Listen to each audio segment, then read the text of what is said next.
Alhamdulillahirabbil alamin. Alhamdulillahilladzi anzala as-sakinata fi qulubil mu'minin liyazdadu imanan ma'a imanihim. Asyhadu an la ilaha illallah wahdahu la syarika lah wa asyhadu anna Muhammadan 'abduhu wa rasuluhu la nabiyya ba'dah.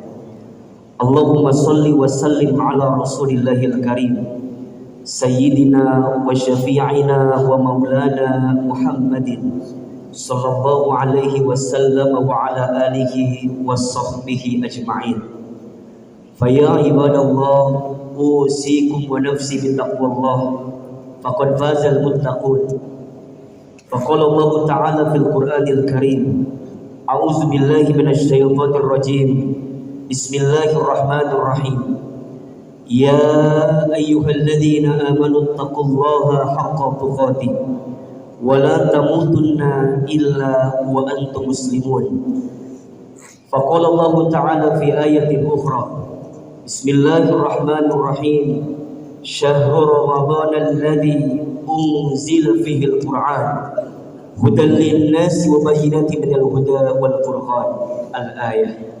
Sadaqallahul adzim wa sadaqa rasuluhul karim, amma ba'du.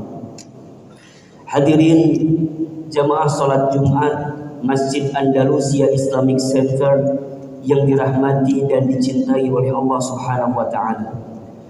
Bersyukur kita kepada Allah pada hari ini, hari Jumat terakhir di bulan Sya'ban. Kita masih dilembutkan hatinya oleh Allah. Kita masih diberikan keringanan langkah dan kemudahan untuk menunaikan salat Jumat berjamaah. Kita berharap kepada Allah, semoga salat Jumat yang kita tunaikan saat ini menjadi salat Jumat terbaik dari sekian banyak Jumat yang pernah kita tunaikan. Dan kita bermohon kepada Allah, semoga setiap langkah kita menuju ke masjid ini menjadi wasilah Allah hapuskan dosa-dosa kita. Dan kita juga berharap kepada Allah, semoga setelah menunaikan salat Jumat siang ini ada perubahan yang nampak dalam kehidupan kita, yakni perubahan untuk semakin meningkatkan iman dan ketakwaan kita kepada Allah Subhanahu wa taala. Karena sungguh perlu kita ketahui, seseorang yang paling mulia di hadapan Allah bukan orang yang paling banyak hartanya, bukan orang yang paling tinggi jabatannya, bukan orang yang paling banyak gelar akademiknya, bukan. Tapi orang yang paling mulia dalam pandangan Allah, inna akramakum indallahi atqakum. Sesungguhnya yang paling mulia di antara kamu sekalian, kata Allah, adalah orang yang paling bertakwa di antara kamu sekalian. Maka mudah-mudahan salat Jumat yang kita tunaikan saat ini adalah bagian cara kita untuk membuktikan ketakwaan kita kepada Allah Subhanahu wa taala, sehingga pada akhirnya Allah semakin mencintai dan merahmati kehidupan kita semua. Amin ya rabbal alamin. Hadirin yang dirahmati Allah, tidak terasa tinggal menghitung hari lagi kita akan bertemu dengan bulan yang sangat istimewa, yakni bulan suci Ramadan. Ramadan adalah bulan yang penuh kemuliaan. Ramadan adalah bulan yang penuh keberkahan. Ketika datang bulan Ramadan, pintu surga dibuka selebar-lebarnya. Ketika datang bulan Ramadan, pintu neraka ditutup serapat-rapatnya. Ketika datang bulan Ramadan, setiap amal pahalanya dilipat gandakan. Setiap dosa diampuni oleh Allah. Setiap doa dikabulkan oleh Allah. Dan itu yang sangat kita rindukan dengan datangnya bulan suci Ramadan. Allah Subhanahu wa taala dengan segala kebaikannya menyiapkan waktu-waktu terbaik dalam kehidupan kita. Dalam satu hari ada jam terbaik, yakni sepertiga malam terakhir. Dalam satu minggu ada hari terbaik, yakni hari Jumat. Di hari Jumat ada jam terbaik, yakni jam ba'da asar menjelang maghrib. Barang siapa yang berdoa di hari Jumat ba'da asar menjelang maghrib, maka Allah malu tidak mengabulkan doa-doanya. Dalam satu bulan ada tanggal terbaik, 13, 14, 15 Ayyamul Bid. Di tanggal-tanggal tersebut kita disunnahkan untuk berpuasa sunnah Ayyamul Bid. Dalam satu tahun ada bulan terbaik, yakni bulan suci Ramadan, yang sangat luar biasa. Kalau sudah masuk bulan Ramadan, maka yang tadi kita sebutkan di awal, jam terbaik, hari terbaik, tanggal terbaik sudah tidak berlaku. Kenapa? Karena ketika masuk Ramadan, every minute, setiap detiknya adalah terbaik. Dan itu yang Allah hadirkan di bulan suci Ramadan. Maka sudah sepantasnya untuk kita yang sebentar lagi akan bertemu bulan Ramadan harus menghadirkan sikap namanya tarhib. Apa itu tarhib? Tarhib itu ada dua makna. Satu, senang dengan datangnya bulan Ramadan. Dua, lapang dengan datangnya bulan Ramadan. Senang dengan datangnya bulan Ramadan karena Ramadan membawa banyak keistimewaan. Lapang dengan datangnya bulan Ramadan artinya apa? Meluangkan hati kita, meluangkan diri kita untuk bisa bertemu dengan bulan suci Ramadan. Maka bagaimana caranya kita tarhib dengan datangnya bulan Ramadan? Tentu jawabannya adalah dengan cara mempersiapkan bekal terbaik untuk bertemu dengan bulan suci Ramadan. Orang yang tidak mempersiapkan bekal terbaik untuk bertemu Ramadan diibaratkan seperti atlet yang akan ikut olimpiade tapi dia tidak pernah ikut latihan sebelumnya. Sudah bisa dipastikan pasti hasilnya tidak akan mendapatkan kesuksesan. Orang yang mau bertemu Ramadan tapi dia tidak mempersiapkan bekalnya, dia tidak menghadirkan persiapan terbaik di dalamnya, maka dipastikan Ramadannya datang begitu saja, pergi begitu saja, hilang esensinya, hampa maknanya. Kenapa? Karena kita tidak menyiapkan bekal Ramadannya. Maka para ulama seringkali menyampaikan, jika ada di antara kita ingin dikatakan sukses Ramadannya, maka lihat 3 waktu. 1, lihat waktu sebelum Ramadan. 2, lihat waktu ketika Ramadan. Dan yang ketiga, lihat waktu setelah Ramadan. Waktu sebelum Ramadan, Sya'ban. Waktu ketika Ramadan, yakni bulan Ramadannya. Dan waktu setelah Ramadan, yakni bulan Syawalnya. Maka hari ini kita berada di hari-hari terakhir bulan Sya'ban. Masih ada waktu untuk kita mempersiapkan bekal. Masih ada waktu untuk kita menghadirkan persiapan sebelum kita bertemu bulan Ramadan.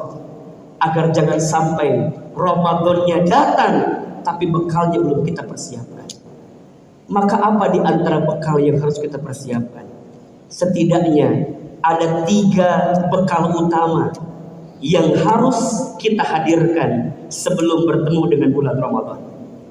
Yakin, orang yang serius menyiapkan bekalnya, maka orang tersebut serius menginginkan Ramadan datang dalam kehidupannya.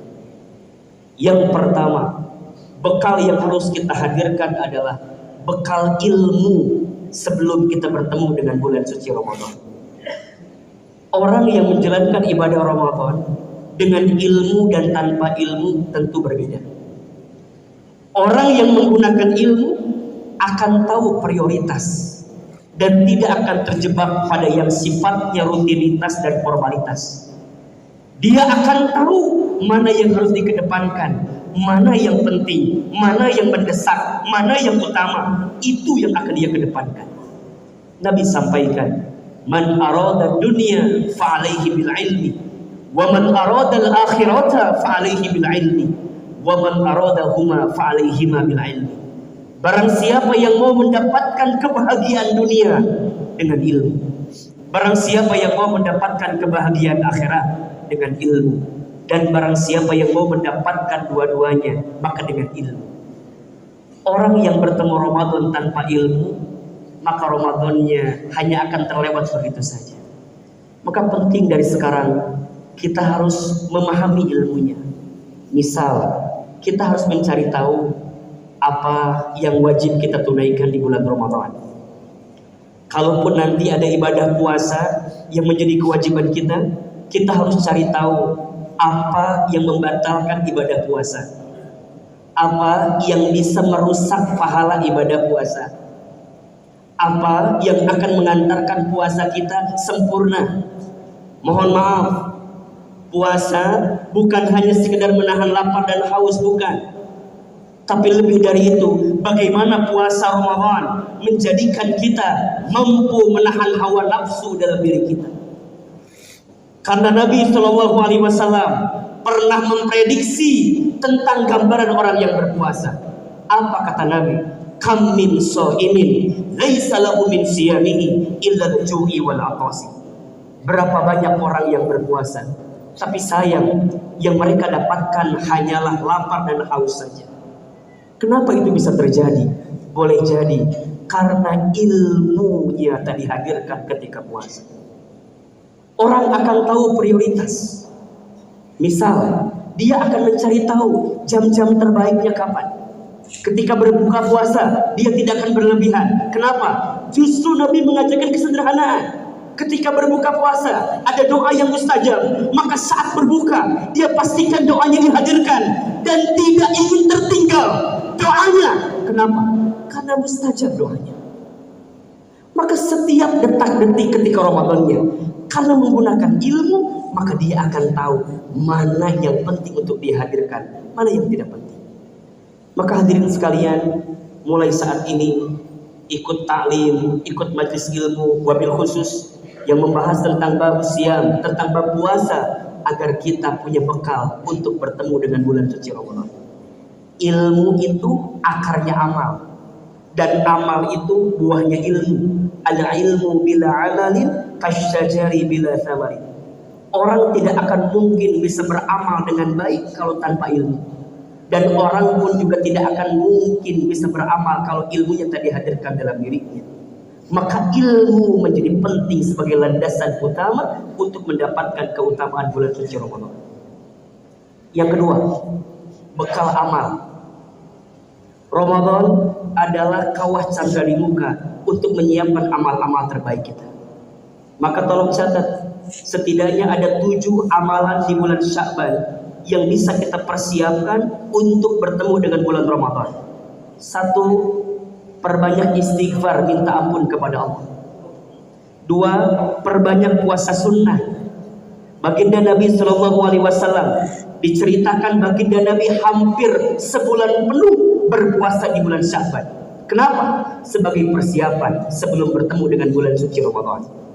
Yang ketiga, perbanyak sholat sunnah, terutama sholat tahajud, agar nanti terbiasa ketika Ramadan ada qiyamul lail, kita pun akan terbiasa dengan qiyamul lail. Yang keempat, perbanyak baca Quran. Ingat, Ramadan bulannya Al-Quran. Rugi sekali kalau ada orang yang bertemu Ramadan tapi menyia-nyiakan waktunya untuk lebih dekat dengan Al-Quran. Maka di bulan Sya'ban dia siapkan Al-Qurannya, pastikan kedekatannya, agar ketika nanti Ramadan dia tidak kaget dengan adanya interaksi dengan Al-Quran. 5, perbanyak sedekah. 6, perbanyak hadir di majlis ilmu. 7, jauhi permusuhan.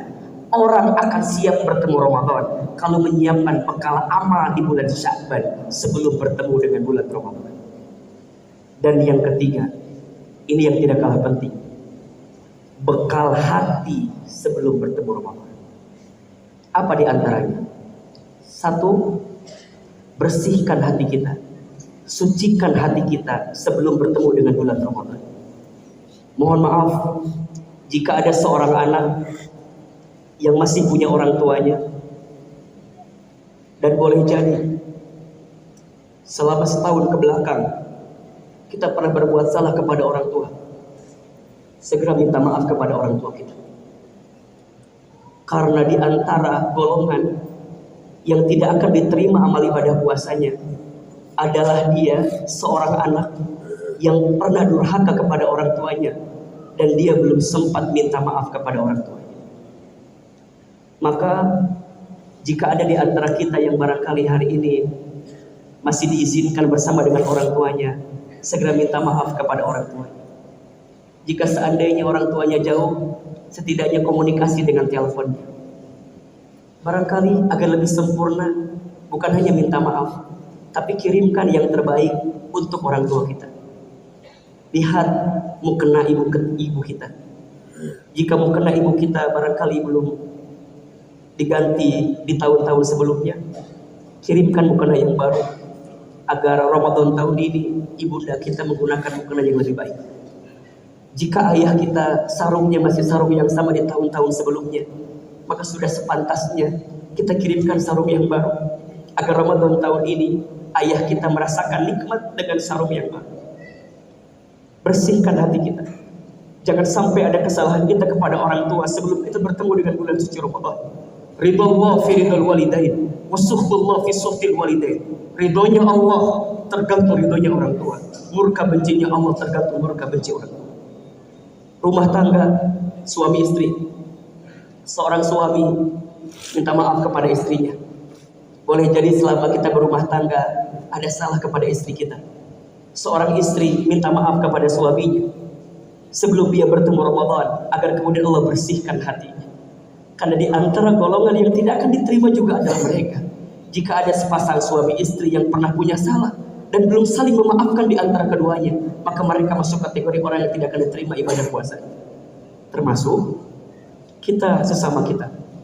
Barangkali ada yang pernah memutus silaturahim, ada yang pernah marah kepada sahabatnya, ada yang pernah jengkel kepada sahabatnya. Maka sebelum Ramadan bersihkan hati kita. Belajar minta maaf jika menyakiti, belajar memaafkan jika disakiti. Ada yang bertanya, Ustaz, kadang memaafkan itu susah. Iya, karena pahala yang Allah siapkan sangat besar bagi orang yang memaafkan. Tolong catat kalimat ini. Kata Nabi, barang siapa yang ingin dibangunkan istana di surga, maka lakukan 3 hal. 1, falyafu aman dolamaka, maafkan orang yang menyakitimu. Yang kedua, waliyu'ti man haramaka, memberilah kepada orang yang tidak baik kepada. Dan yang ketiga, wal yasil man qata'aka, sambungkanlah silaturahmi kepada orang yang pernah memutuskannya dengan diri. Maka sebelum datangnya bulan Ramadan, itu bulan suci, maka sucikan hati kita. Karena bagaimana mungkin kita bisa mendapatkan kesuciannya kalau hati kita masih kotor, kalau hati kita masih ada kebencian, kalau hati kita masih ada kedengkian. Belajar melembutkan hati dengan cara memaafkan satu sama lain sebelum datangnya bulan suci Ramadan. Berat rasanya, tapi harus kita lakukan agar kita sempurna mendapatkan bulan suci Ramadan.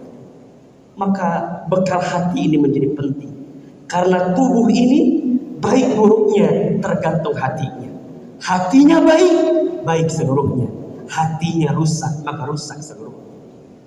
Maka yang kedua, persiapan hatinya adalah banyak berdoa untuk bisa bertemu bulan Ramadan. Yang namanya umur tidak ada yang tahu. Memang tinggal menghitung hari kita bertemu Ramadan. Tapi kita tidak pernah tahu apakah umur kita akan sampai atau tidak untuk bertemu Ramadan. Maka teruslah berdoa kepada Allah. Allahumma barik lana fi Rajab wa Sya'ban wa balighna Ramadan. Atau doa para sahabat yang sering dibacakan, Allahumma sallimni ila Ramadan wa sallim Ramadan ali wa tasallamhu minni mutaqabbala.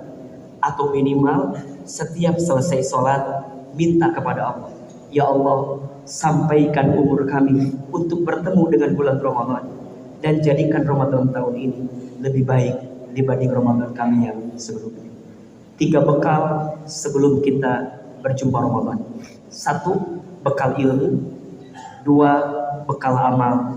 Yang ketiga, bekal hati. Barakallahu li wa lakum fil Qur'anil Karim. Wa nafa'ani wa iyyakum bima fihi minal ayati wa dzikril hakim.